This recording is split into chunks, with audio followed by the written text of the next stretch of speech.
In the last segment, we have discussed meiosis 1. We have completed cytokinesis 1 in case of animals, and today we are going to learn another topic, that is meiosis 2. Last લેક્ચરમાં આપણે miosis 1 એટલે કે અર્ધીકરણ 1 complete કર્યું, જેમાં પ્રાણી કોષમાં સાયટોકાઇનેસિસ એટલે કે કોષરસ વિભાજન થતું હતું. અને લાસ્ટમાં શું થતું હતું? At the end of meiosis 1, at the end of meiosis 1 એટલે કે માયોસિસ 1 અથવા અર્ધીકરણ 1 ના અંતે two daughter cells having haploid genome, मतलब के हेप्લોઇડ अथवा एककीय रंगसूत्रનો સેટ ધરાવતા બે ડોટર સેલ્સ બનતા હતા. બીજી વસ્તુ કે માયોસિસના ડ્યુરેશનમાં પેરેન્ટ સેલ કરતા નંબર ઓફ ક્રોમોઝોમ્સ જે છે એ ડિક્રીઝ થતા હતા, હાફ થઈ જતા હતા, બટ પેરેન્ટ સેલમાં ડીએનએ કન્ટેન્ટ ટ્વાઇસ સી હતું, અહીંયા પણ ટ્વાઇસ સી જ રહે છે. અને એટલે નંબર ડિક્રીઝ થયા તો આપણે નામ રાખ્યું હતું રિડક્શનલ ડિવિઝન. એટલે કે માયોસિસ 1 જે છે એ અર્ધસૂત્રી વિભાજન છે, કારણ કે આ દરમિયાન ક્રોમોઝોમ નંબર છે એ હાફ થઈ જાય છે. ઓકે, સો માયોસિસ 1 પછી આપણે ડિસ્કસ કરવાના છીએ માયોસિસ 2 અથવા મિયોસિસ 2, અર્ધીકરણ 2. આ અર્ધીકરણ 2 જે છે, હવે અગેન મેં સ્ટાર્ટિંગમાં તમને કહ્યું હતું કે મિયોસિસ અથવા અર્ધીકરણની જે પ્રોસેસ છે એ એવા જ સેલ્સમાં પોસિબલ છે કે જેની અંદર ટ્વાઇઝેન અથવા તો ઇવન નંબર હોય, ટ્વાઇઝેન હોય, 4n હોય, મતલબ કે રંગસૂત્ર અથવા ક્રોમોઝોમ્સના સેટ જે છે બેકી સંખ્યામાં હોય. અહીંયા તો જે માયોસિસ 1 અથવા અર્ધીકરણ 1 થી સર્જાયેલા ડોટર સેલ્સ છે એ કેવા છે? હેપ્લોઇડ છે, એકકીય છે. આમાં ક્રોમોઝોમ નંબર છે ઓલરેડી અડધા છે, હવે આમાંથી n/2 થવાના નથી. સો અહીંયા ફરીથી પાછા નવા બે ડોટર સેલ્સ બનશે, જેમાં નંબર ઓફ ક્રોમોઝોમ તો તેના પેરેન્ટ સેલના જેટલું જ રહેશે, but DNA content twice C માંથી સિંગલ સી થઈ જશે. એટલે કે એક જ ક્રોમેટિન અથવા તો ક્રોમેટિડ જે છે સિંગલ થઈ જાય છે. સો આ નવા જે ડોટર સેલ્સ અહીંયા બન્યા, સિમિલરલી આમાંથી જે ડોટર સેલ્સ બનવાના છે, આ બંને ડોટર સેલ્સ જે છે તેઓની અંદર number of chromosome parent cell જેટલા જ રહેતા હોવાથી it is similar two mitosis. એટલે કે સમસૂત્રી વિભાજન જેવું છે, ઇક્વિશનલ ડિવિઝન છે. જેવા પેરેન્ટ સેલમાં ક્રોમોઝોમ્સ હતા જેટલી સંખ્યાના, એટલી જ સંખ્યાના ડોટર સેલમાં ક્રોમોઝોમ્સ બને છે. સો અગેન માયોસિસ 2 અથવા મિયોસિસ 2 જે છે it is also known as similar division to mitosis. સમભાજન જેવું જ કહેવાય છે. મિયોસિસ 2 અથવા અર્ધીકરણ 2 જે છે, આ અર્ધીકરણ 2 ને માઇટોસિસ અથવા સમસૂત્રી વિભાજન જેવું જ કહેવાય છે, બીકોઝ એમાં નંબર ઓફ ક્રોમોઝોમ્સ જે છે એ ડોટર સેલ્સ ની અંદર પેરેન્ટ સેલ જેવા જ જળવાય છે. And that's why the name is given equational division, એટલે કે સમસૂત્રી વિભાજન. સમસૂત્રી વિભાજન અથવા સરખા ભાગે થતી વહેંચણી શેની? ક્રોમોઝોમ્સની અને ઓર્ગેનલ્સની. તો માયોસિસ 2 જે છે એ ફરી પાછા બે પાર્ટ્સમાં ડિવાઇડેડ છે, કેરિયોકાઇનેસિસ 2 અને સાયટોકાઇનેસિસ 2. બટ માયોસિસ 2, આ મિયોસિસ 1 કમ્પ્લીટ થયું અને આ મિયોસિસ 2 સ્ટાર્ટ થાય તે બંનેની વચ્ચે એક ગેપ અથવા તો એક સ્ટેજ છે જ્યાં થોડા ટાઈમ માટે ડિવિઝનની પ્રોસેસ જે છે પોઝ થાય છે. અને એ સ્મોલ પ્રિપરેટરી ફેઝ જે છે, પ્રિપરેટરી ફેઝ અથવા તો આ જે ડિવિઝન 2 માટેની તૈયારીઓ કરતી સ્ટેજ છે તેને આપણે ઇન્ટરકાઇનેસિસ કહીશું. ઇન્ટરકાઇનેસિસ. આ જે આંતરાવસ્થા નથી, ઇન્ટરફેઝ નથી, આ આંતરાવસ્થા અથવા ઇન્ટરફેઝ કરતા એકદમ નાની અવસ્થા છે, સ્મોલ ફેઝ છે. આ ડ્યુરેશનમાં થોડું ઘણું પ્રોટીન સિન્થેસિસ અને અધર મેટાબોલિક ચેન્જીસ થાય છે, બટ ડીએનએ જે છે તેનું રેપ્લિકેશન થતું નથી. તો ફરી પાછું આપણે ડિસ્કસ કરીએ કે મિયોસિસ 1 અને માયોસિસ 2 ની વચ્ચે at the end of meiosis 1 or meiosis 1 meiosis 1 complete થયા પછી meiosis 2 start સ્ટાર્ટ થશે, બટ આ માયોસિસ 2 જે છે એ સ્ટાર્ટ થતા પહેલા અહીંયા એક શું આવે છે, ઇન્ટરફેઝના બદલે ઇન્ટરકાઇનેસિસ, આંતરાવસ્થાને બદલે આંતરકોષરસ વિભાજન અથવા આંતરકોષ વિભાજન તબક્કો એવું કહેવાય. આ સૌથી અથવા તો આ ખૂબ ટૂંકો તબક્કો છે, સ્મોલ પ્રિપરેટરી ફેઝ છે. Interkinesis is a kind of small preparatory એટલે કેવી, તૈયારી કરતી, પૂર્વ તૈયારી કરતી ફેઝ છે અથવા તબક્કો છે. So it is a small preparatory phase and we can divide into G1, G2 but there is no S phase એટલે કે interkinesis ના duration માં DNA replication અથવા DNA નું સ્વયંજનન થતું નથી.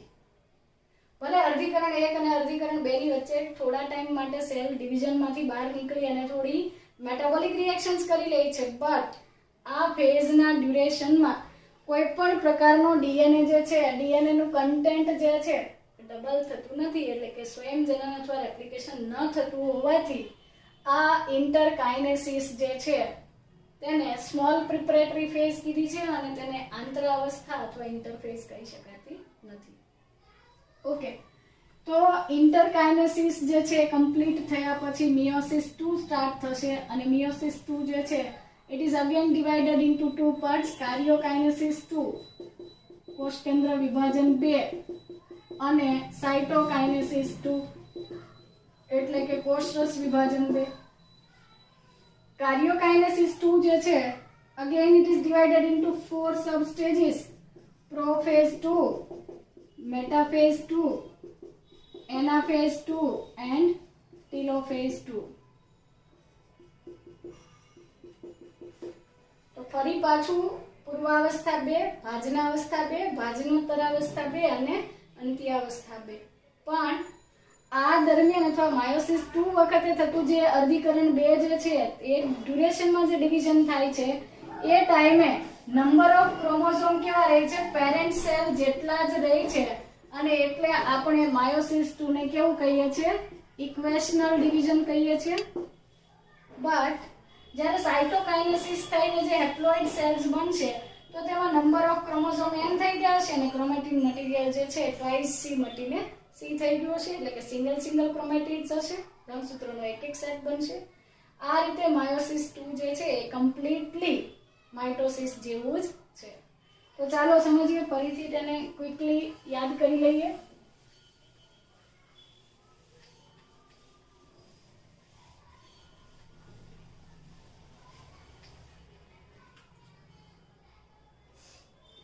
પ્રોફેઝ 2 અથવા પૂર્વાવસ્થા 2. હવે આ ઇક્વેશનલ ડિવિઝન જ છે તો ફરી પાછું તમને માઇટોસિસ હવે સુધી તો યાદ રહી ગયું હશે કે પૂર્વાવસ્થા દરમિયાન સેલ્સની અંદર કયા કયા ચેન્જીસ થતા હતા. તો ચાલો પાછું લખીએ કે ધારો કે આ માયોસિસ 1 થી બનેલા 2 સેલ્સ છે જેને હું એકદમ એકબીજાની નજીક ડ્રો કરી દઉં છું. આ 2 હેપ્લોઇડ સેલ્સ છે કે જેની અંદર 2 NN સંખ્યાના ક્રોમોસોમ્સ ધરાવતા ન્યુક્લિયસ છે અને ન્યુક્લિયોલસ પણ સ્ટાર્ટિંગમાં દેખાતી હશે, કોષકેન્દ્રિક હશે. પણ પ્રોફેઝ 1 જે છે એ ડ્યુરેશનમાં શું થશે, ન્યુક્લિયોલસ એન્ડ ન્યુક્લિયર મેમ્બ્રેન એટલે કે કોષકેન્દ્ર, ન્યુક્લિયોલસ એન્ડ ન્યુક્લિયર મેમ્બ્રેન disappears. કોષકેન્દ્રિકા અને કોષકેન્દ્ર પટલ ધીરે ધીરે શું થશે, અદ્રશ્ય થવાની શરૂઆત થશે અને પ્રોફેઝ 1 પૂરી થવા સુધીમાં તો એ અદ્રશ્ય થઈ જશે. પણ આ પ્રોસેસ કમ્પ્લીટ થતા પહેલા આપણે ડ્રો કરી દઈએ કે અહીંયા સેન્ટ્રિઓલ્સ જે હતા એ સેપરેટ થયા અહીંથી. ધારો કે આવી રીતે અહીંયા સેન્ટ્રિઓલ હતા તો આ 2 સેન્ટ્રિઓલ સેપરેટ થાય છે. સિમિલરલી અહીંયા પણ આ 2 સેન્ટ્રિઓલ્સ હતા તો એ એકબીજાથી સેપરેટ થઈ અને સ્પિન્ડલ ફાઇબર્સ બનાવવાનું સ્ટાર્ટ કરી દે છે. યાદ રાખજો કે માયોસિસ 1 માં જેવી રીતે સ્પિન્ડલ ફાઇબર્સ અથવા તો આ જે સેન્ટ્રિઓલ્સ જે પ્લેટ પર અરેન્જ થયા હતા તેનાથી માયોસિસ 2 માં પરપેન્ડિક્યુલર હશે, એટલે કે શરૂઆતમાં આપણે પહેલી વખત ડ્રો કર્યું ત્યારે તારા કેન્દ્ર અથવા સેન્ટ્રિયોલ્સ ને અહીંયા વિષુવવૃત્ત પર આવી રીતે આમ બનાવતા હતા. હવે પરપેન્ડિક્યુલર બનાવશે એટલે કે હવે જ્યારે આવી સ્પિન્ડલ ફાઇબર્સ બનશે એ આનાથી 90 ના ખૂણે એટલે કે 90 ડિગ્રીના એંગલ પર બનશે. તો ધેટ મીન્સ કે આ જે અપોઝિટ પોલ્સ પર જે સ્પિન્ડલ ફાઇબર્સ બનશે એ કેવી બનશે? અગાઉના વિભાજનને કાટખૂણે. એટલે કે માયોસિસ 1 ને પરપેન્ડિક્યુલર. માયોસિસ 1 પર જે સ્પિન્ડલ ફાઇબરની એક્સિસ હતી તેના કરતા અહીંયા બનતા સ્પિન્ડલની એક્સિસ કેવી હશે? પરપેન્ડિક્યુલર હશે. સો ન્યુક્લિયોલસ અને ન્યુક્લિયર મેમ્બ્રેન ડિસઅપિયર થાય છે. ફોર્મેશન ઓફ સ્પિન્ડલ ફાઇબર્સ, ત્રાકતંતુઓ બનવાની શરૂઆત થાય છે. સેન્ટ્રિયોલ્સ શું કરશે? સેન્ટ્રિયોલ્સ will start migration towards opposite poles. એટલે કે સેન્ટ્રિયોલ્સ જે છે એ વિરુદ્ધ ધ્રુવો પર ઓપોઝિટ પોલ્સ પર માઇગ્રેટ થાય છે. માઇગ્રેટ થવું મતલબ કે તેઓ ગતિ કરીને સામસામેના ધ્રુવો પર ગોઠવાય છે. પણ અહીંયા એક વસ્તુ નોટ ડાઉન કરવાની છે તમારે કે the arrangement of centrioles and spindle fibers. Centrioles and spindle fibers no arrangement is perpendicular to the axis of meiosis 1. मतलब meiosis 1 માં અથવા અર્ધીકરણ 1 માં જ્યારે ત્રાકતંતુઓ બન્યા હતા એ ત્રાકતંતુઓની કમ્પેરિઝનમાં અથવા એ જે તારા કેન્દ્ર હતા તેની કમ્પેરમાં અહીંયા તારા કેન્દ્રના એકમો પરપેન્ડિક્યુલર એટલે કે 90 ડિગ્રીના એંગલ પર અરેન્જ થશે. ઓકે, તો આ થઈ ગઈ પ્રોફેઝ 1 અથવા પ્રોફેઝ 2 એટલે કે પૂર્વાવસ્થા 2. પૂર્વાવસ્થા 2 જે છે તેના ડ્યુરેશનમાં કયા કયા ચેન્જીસ થયા? તો કોષકેન્દ્રિકા અને કોષકેન્દ્ર પટલ અદ્રશ્ય થયા. સ્પિન્ડલ ફાઇબર્સ બનવાની પ્રિપરેશન સ્ટાર્ટ થઈ ગઈ. સેન્ટ્રિયોલ્સ અપોઝિટ પોલ્સ પર માઇગ્રેટ થયા બટ પરપેન્ડિક્યુલર અગાઉ જેવી રીતે અરેન્જ થયા હતા તેનાથી 90 ડિગ્રીના એંગલ પર. ક્રોમોસોમ્સનું કન્ડેન્સેશન સ્ટાર્ટ થાય છે એટલે કે રંગસૂત્રો જે છે એ હવે પોતાનો શેપ જે છે ધીરે ધીરે ગેઇન કરે છે. એટલે કે રંગસૂત્રો પોતાનો આકાર જે છે ધારણ કરે છે અને લેટ પ્રોફેઝ અથવા તો પૂર્વાવસ્થા પૂરી થતા સુધીમાં આ જે તારા કેન્દ્રના એકમો છે એ ક્યાં ગોઠવાઈ ગયા હશે? ઓપોઝિટ પોલ્સ પર અરેન્જ થઈ જાય છે. અને હવે શું થશે? ઓપોઝિટ પોલ્સ પર આ તારા કેન્દ્રના એકમો જે છે એ કન્ટિન્યુઅસ અને ડિસકન્ટિન્યુઅસ ફાઇબર્સ એટલે કે સ્પિન્ડલ ફાઇબર્સની રચના કરશે. બસ આ સ્પિન્ડલ ફાઇબર્સ બની ગયા. અને આ સ્પિન્ડલ ફાઇબર્સના આપણે બે ટાઇપ્સ લીધા હતા, કન્ટિન્યુઅસ અને ડિસકન્ટિન્યુઅસ. તો પ્રોફેઝ 2 પછી આવે છે metaphase 2. It is completely similar to that of mitosis. Meiosis 2 ની અંદર જે મેટાફેઝ 2 છે એ કમ્પ્લીટલી માઇટોસિસ જેવું છે. મતલબ કે અર્ધીકરણ 2 ની ભાજના અવસ્થા છે એ સેમ ટુ સેમ સંભાજનની ભાજના અવસ્થા જેવી જ છે. પહેલામાં શું થયું હતું? માયોસિસ 1 માં મેટાફેઝ 1 પર ક્રોમોઝોમ 2 લાઇનમાં 2 મેટાફેઝિક પ્લેટ્સ પર ગોઠવાના હતા. અહીંયા ક્રોમોઝોમ્સ સિંગલ મેટાફેઝિક પ્લેટ્સ પર ગોઠવાશે અને એટલે અહીંયા ક્રોમોઝોમ્સ જે છે એ ડિસજંક્શન નહીં થાય. એટલે કે અહીંયા સેગ્રીગેશન નહીં થાય, અહીંયા સેન્ટ્રોમિયરનું સ્પ્લિટિંગ થશે. ઓકે, અહીંયા બીજા અલગ કલરથી ડ્રો કરીએ. આ એક ક્રોમોઝોમ જે છે આપણે ટોટલ 2 ક્રોમોઝોમ લઈશું જેથી કરીને આપણે ઈઝીલી સમજી શકીએ. અહીંયા બીજું ક્રોમોઝોમ લઈ લઈએ.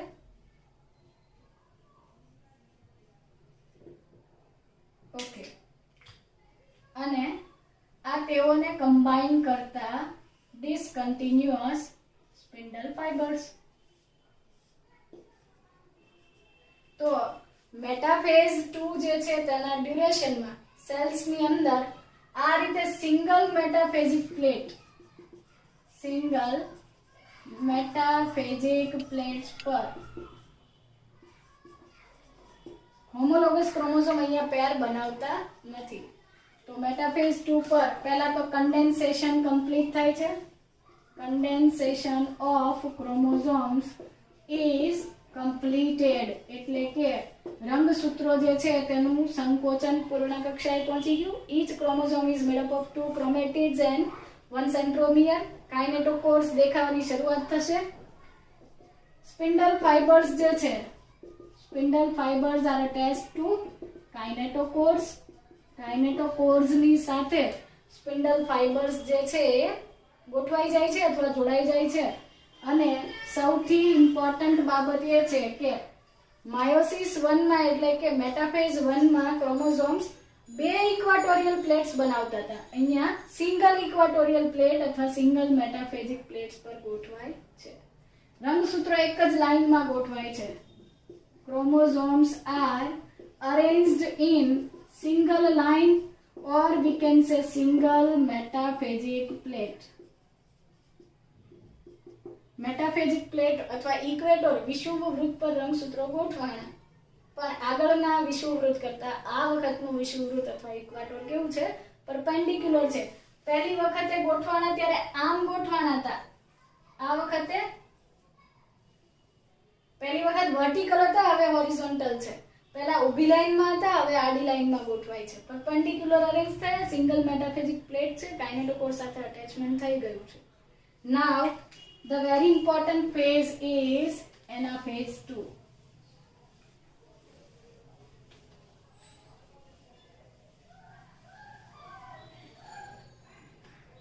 anaphase 2 જે છે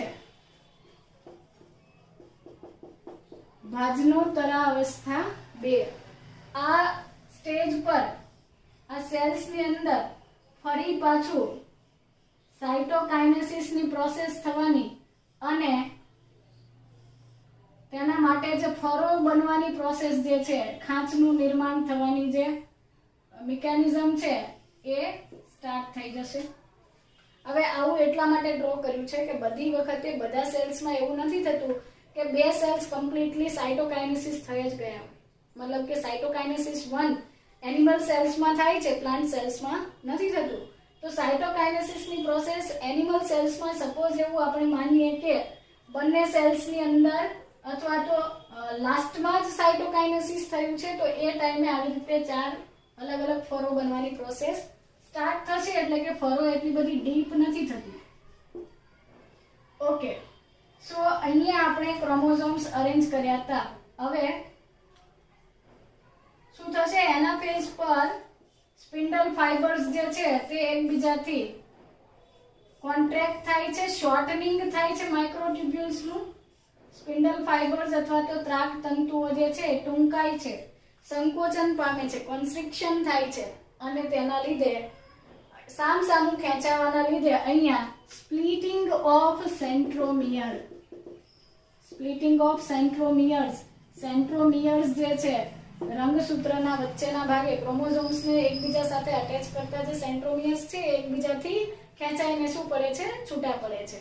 So, splitting of centromeres takes place in anaphase 2. anaphase 1 માં સેન્ટ્રોમિયરનું સ્પ્લિટિંગ થતું નહોતું અને એટલે ક્રોમોસોમ્સનું ડિસજંક્શન થયું. Chromosome number of chromosome half થયા. અહીંયા ક્રોમોસોમ જે છે number of chromosome will remain same that of parent. જ્યારે આના પહેલાનું ફેઝ આપણે યાદ કરીએ તો મેટાફેઝ પર શું થતું હતું કે બસ અહીંયા આ રીતે આમ ક્રોમોસોમ્સ હતા અને સામે બીજું એક ક્રોમોસોમ હતું મેટાફેઝ પર ભાજના અવસ્થાએ. તો આ ફેઝ પર આ રીતે આમ સ્પિન્ડલ્સ ગોઠવાણી, સ્પિન્ડલ ફાઇબર્સ ગોઠવાના હતા, કન્ટિન્યુઅસ અને ડિસકન્ટિન્યુઅસ. સિમિલરલી આ સેલની અંદર પણ અથવા તો આ તરફના કોષ કેન્દ્રમાં પણ એવું જ હશે. અગેન મેટાફેઝ પર પણ નંબર ઓફ ક્રોમોસોમ, આ એક સેલમાં નંબર ઓફ ક્રોમોસોમ કેટલા છે? 2. 2 ક્રોમોસોમ્સ એટલે કે 2 રંગસૂત્રો છે. પેરેન્ટ સેલમાં કેટલા હતા? 4 ક્રોમોસોમ્સ. તો આપણે એવું કહીએ કે આ બંને હેપ્લોઇડ સેલ્સ છે. રંગસૂત્રની સંખ્યા અથવા ક્રોમોસોમ નંબર બંનેમાં કેવો છે? 2 2 અથવા તો n n. સિંગલ ક્રોમોસોમ્સ છે. આ બંને એકબીજાની પેર બનાવી શકે એવા ક્રોમોસોમ્સ નથી. ઓકે. અને ક્રોમેટિન મટીરિયલ હજુ પણ કેવું છે અહીંયા? twice C. હવે એનાફેઝ પર શું થશે? Splitting of centromere. અને આ સેન્ટ્રોમિયરનું સ્પ્લિટિંગ થવાથી ક્રોમોસોમ્સ જે છે એ અપોઝિટ પોલ્સ બાજુ માઇગ્રેટ થશે. એવી જ રીતે બીજા ક્રોમોસોમને બીજા કલરથી ડ્રો કરીએ તો અહીંયા સ્પ્લિટિંગ થઈ અને ફરી પાછા આ ડિસકન્ટિન્યુઅસ ફાઇબર્સ થી સ્પ્લિટિંગ થયું. પણ અહીંયા ઇન્ટરઝોનલ ફાઇબર્સ ફરીથી આવશે. આ ઇન્ટરઝોનલ ફાઇબર્સ થી શું થતું હતું? આ ક્રોમોસોમ્સ જે છે એ એકબીજાથી રિપલ્સ થતા હતા અથવા દૂર ખસતા હતા. તો આવી રીતે અહીંયા ઇન્ટરઝોનલ ફાઇબર્સ પણ જોવા મળશે. આ ઇન્ટરઝોનલ સ્પિન્ડલ ફાઇબર્સ જે છે એ મેટાફેઝ 1 માં દેખાતા નથી. આમાં ઇન્ટરઝોનલ ફાઇબર્સ જોવા મળે છે અથવા એટલા કોમ્પેક્ટલી અરેન્જ નથી થતા. અહીંયા તમને ઇનેક્ટ અથવા તો વ્યવસ્થિત દેખાય છે. તો ઇન્ટરઝોનલ ફાઇબર્સ અને ડિસકન્ટિન્યુઅસ ફાઇબર્સની હેલ્પથી છૂટા પડેલા અથવા સ્પ્લિટ થયેલા સેન્ટ્રોમિયર વાળા જે ટુકડા અથવા ક્રોમોસોમ્સ છે, each chromatid contains half centromere. દરેક રંગસૂત્રિકા અડધું સેન્ટ્રોમિયર ધરાવે છે. and each chromatid has half centromere. એની પાસે અડધું સેન્ટ્રોમિયર છે and that's why it is known as chromosome.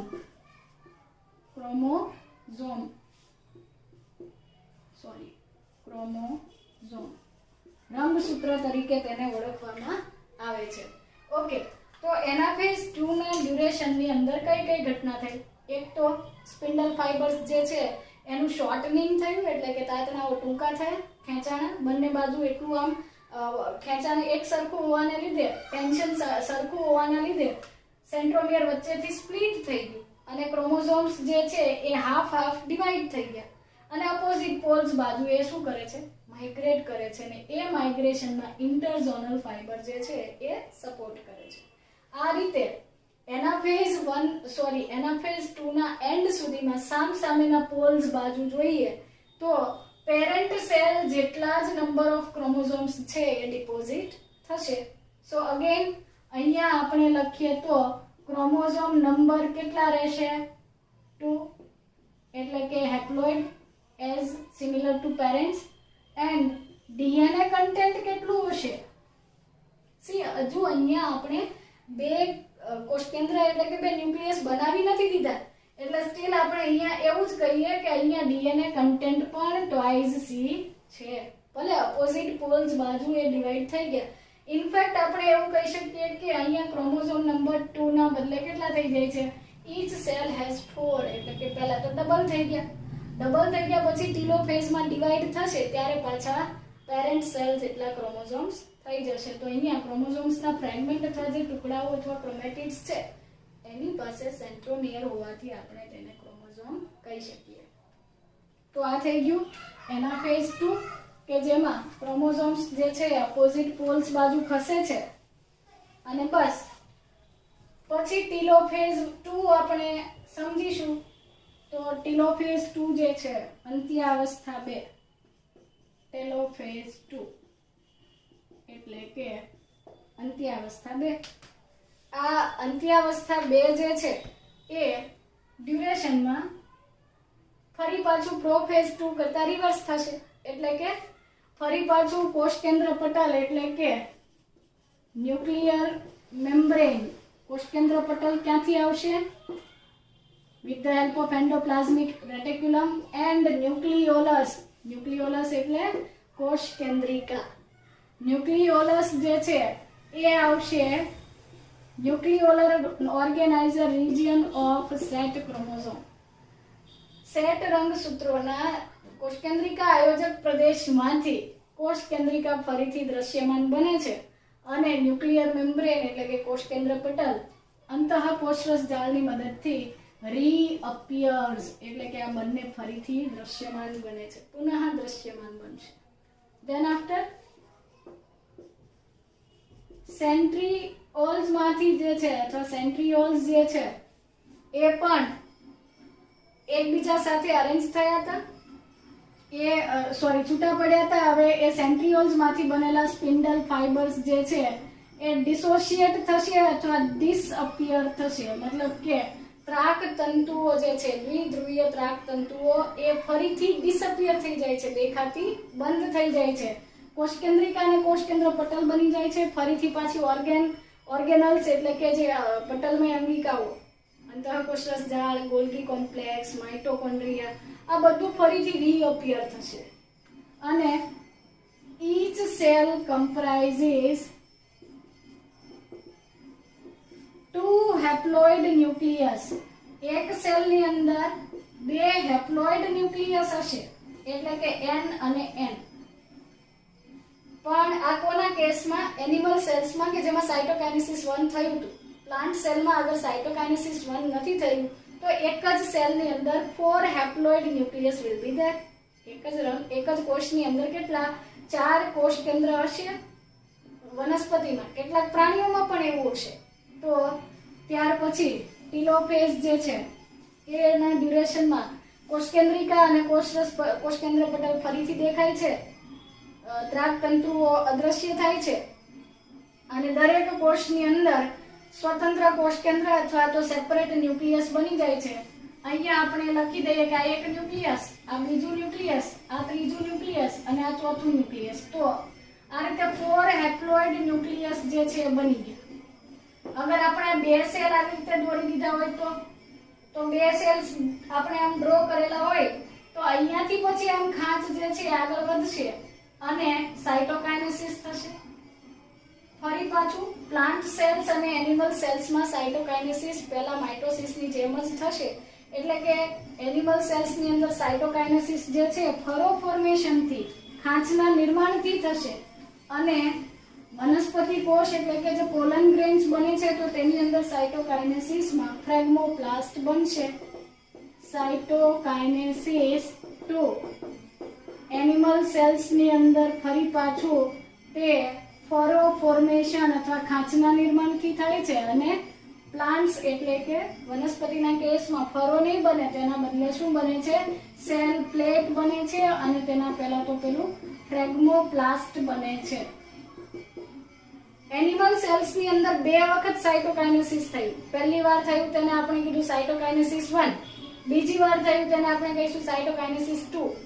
જ્યારે પ્લાન્ટ સેલ્સની અંદર સિંગલ સાયટોકાઇનેસિસ છે અને એટલે તેમાં એક સાથે આવી રીતે 4 સેલ્સ દેખાય છે. આ 4 હેપ્લોઇડ સેલ્સ સાથે બને છે. પહેલા પોલન ટેટ્રાડ એટલે કે પરાગ ચતુષ્ક બને છે. 4 કોષોનું એક ઝુંડ અથવા સમૂહ બને છે જેને પોલન ટેટ્રાડ અથવા પરાગ ચતુષ્ક કહેવાય. અને બસ પછી તેમાંથી 4 પોલન ગ્રેન્સ અથવા તો 4 જે પરાગરજ છે એ છૂટી પડશે. આ રીતે સાયટોકાઇનેસિસ 2 થઈને 4 ડોટર સેલ્સ બને છે. And all daughter cells will be haploid એટલે કે દરેક ડોટર સેલ્સ ની અંદર નંબર ઓફ ક્રોમોઝોમ્સ જે છે એ પેરેન્ટ સેલ કરતા કેવા થઈ ગયા? અડધા થઈ ગયા. તો આ થઈ ગયું માયોસિસ 1 અને માયોસિસ 2. ફરી પાછું યાદ કરાવું તો મિયોસિસનો જે મિયોસાઇટ હતો જેમાં મિયોસિસ થાય છે તેને આપણે કહીશું મિયોસાઇટ, જેમાં ઇનડિરેક્ટલી ડિવિઝન થશે.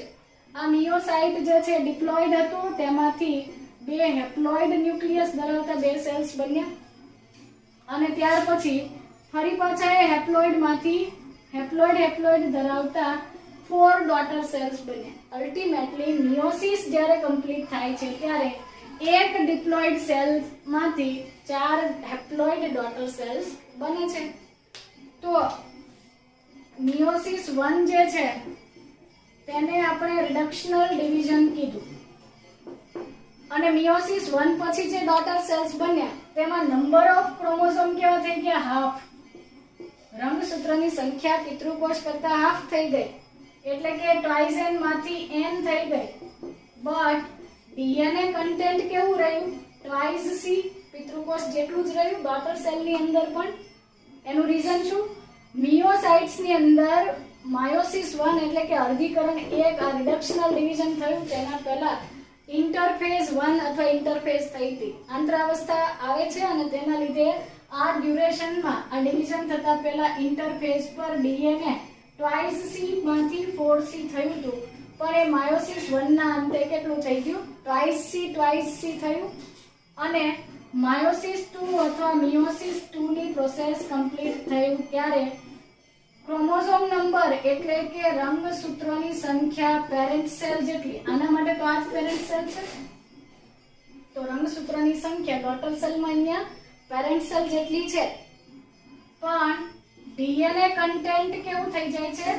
સિંગલ થઈ જાય છે. જ્યારે આમાં ડીએનએ કન્ટેન્ટ કેવું હતું? આ જે સેલ હતો તેમાં ડીએનએ કન્ટેન્ટ ટ્વાઇસ સી હતું, અહીંયા પણ ટ્વાઇસ સી હતું, પણ આમાંથી જે બે નવા ડોટર સેલ્સ બે બને છે તેમાં ક્રોમેટિન મટીરિયલ સિંગલ સેટ નું થઈ જાય છે, એટલે કે સિંગલ ડીએનએ થઈ જાય છે. આમાં ડબલ હતા, આમાં નંબર સિંગલ હતા, ક્રોમેટિન ડબલ હતું. આમાં નંબર પણ સિંગલ અને ક્રોમેટિન પણ સિંગલ.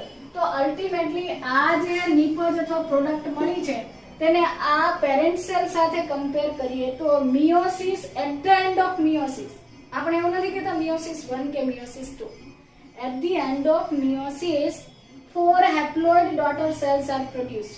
4 એકકીય બાળકોષો બને છે અને each daughter cell has half chromosome number, એટલે કે પેરેન્ટ સેલ કરતા ક્રોમોઝોમ નંબર પણ હાફ છે અને ક્રોમેટિન મટીરિયલ પણ પેરેન્ટ સેલ કરતા કેવું છે? હાફ છે. એટલે અલ્ટિમેટલી તમને ક્લેરિફાઈ ન કરે અને એકલું માયોસિસ પૂછે કે મિયોસિસ ઇઝ અને ડોટ ડોટ ડોટ અને પછી ઓપ્શન આપે કે રિડક્શનલ ડિવિઝન છે, તો એવું કહી શકાય બીકોઝ અહીંયા નંબર ઓફ ક્રોમોઝોમ પણ પેરેન્ટ સેલ કરતા હાફ થઈ ગયા અને નંબર ઓફ ક્રોમેટિડ્સ અથવા ડીએનએ નું કન્ટેન્ટ ક્રોમેટિન પણ પેરેન્ટ કરતા હાફ થઈ જાય છે. ઓકે, તો આ થઈ ગયું માયોસિસ અથવા અર્ધીકરણ પ્રકારનું સેલ ડિવિઝન. આ માયોસિસ અથવા મિયોસિસની પ્રોસેસ જે છે એ કમ્પ્લીટ થયા પછી આપણે મિયોસિસ જે છે તેનું સિગ્નિફિકન્સ ભણીશું.